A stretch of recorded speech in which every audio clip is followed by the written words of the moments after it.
Hey, how you doing? My name is Ken Kinter, and this is day 211 of my journey through leukemia. I haven't done an update in a little bit, and I wanted to get caught up. It's been an eventful week. Last week, Saturday, actually, which is a full week ago, I was discharged from the hospital, finishing 4B of chemo, which means theoretically my last admission. We'll get to that if you see the background. Um, and that means I was just supposed to go to the clinic and do infusion and all that good stuff. But as they all warned me, 4B has a really, really, really rough recovery, and 4A was a rough recovery. So it wasn't terribly surprising that got home, no energy, sleeping all day, really struggled, and ended up having to come back in again. So less than a week after I thought I was done the hospital, came back to the hospital again.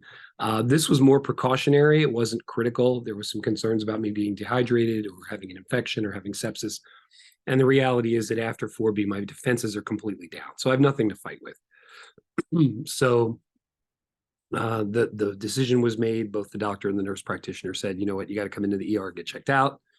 The numbers bore out what they say, and here I am.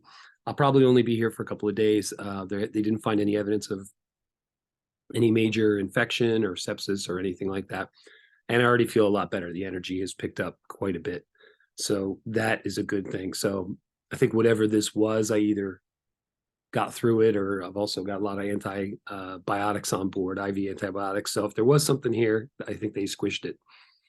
So this last week was particularly exciting because part of me really wanted to celebrate the end of 4B, which was technically Wednesday, the day I got really sick again.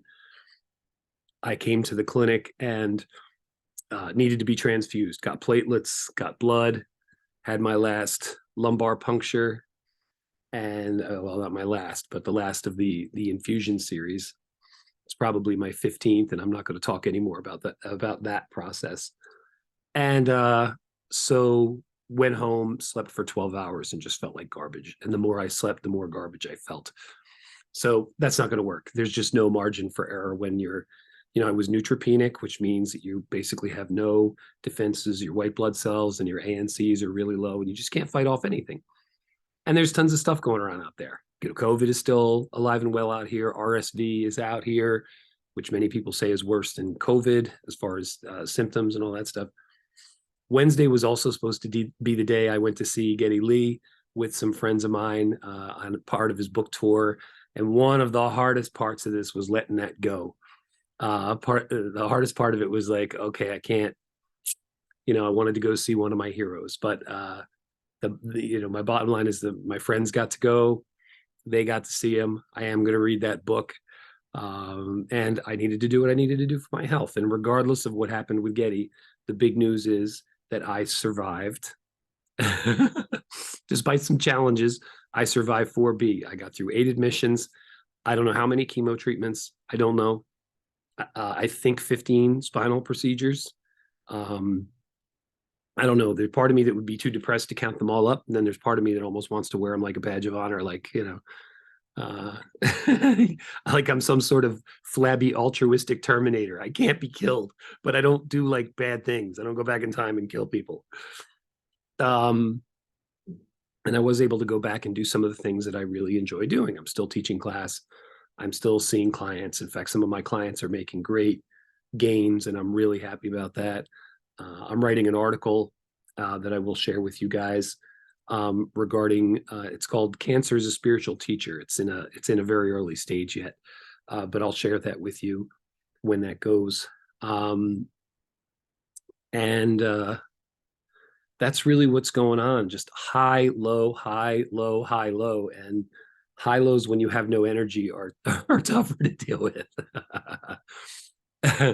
you just don't have the turn or the fight to be able to stay with all the changes. You're always a step or two slow. But bottom line is that the appetite is fair to good. The energy is now fair to good. I am really looking forward to Thanksgiving. I'm still neutropenic, so I have to. The big thing about being neutropenic is you can't be around people because you just don't know what you're exposing yourself to. So I got to deal with that. Um, and that's okay because if Paige and I have Thanksgiving at home together, we've done it before and it's always lovely. She will cook for at least 8 people, maybe 10, and I will eat for weeks like a king. So, and me and the dog. So we are going to live. We're going to live good um, during the next week.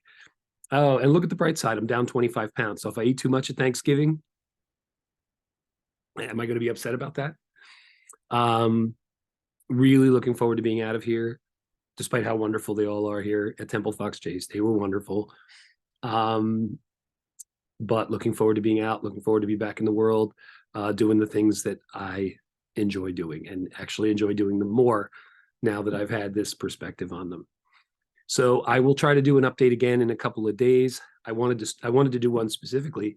I never did one about the hero's journey, which I really need to catch up on. And I also wanted to do one about common side effects and what one person's journey has been through the side effects. Um, I don't know how riveting that will be conversationally, but for anybody who's going through this, um, I made some nightmares and blew things up to worse than when they were, and I didn't see some things coming. So I think the more that you know, the harder you are to shock and surprise. So long story short, up and down week, looking forward to a better week. I have been cleared to travel on a limited basis. So New Orleans, I'm putting you on notice. You are going to see me again very soon. For some reason, walking down Bourbon Street is just in my head. I need to do it again.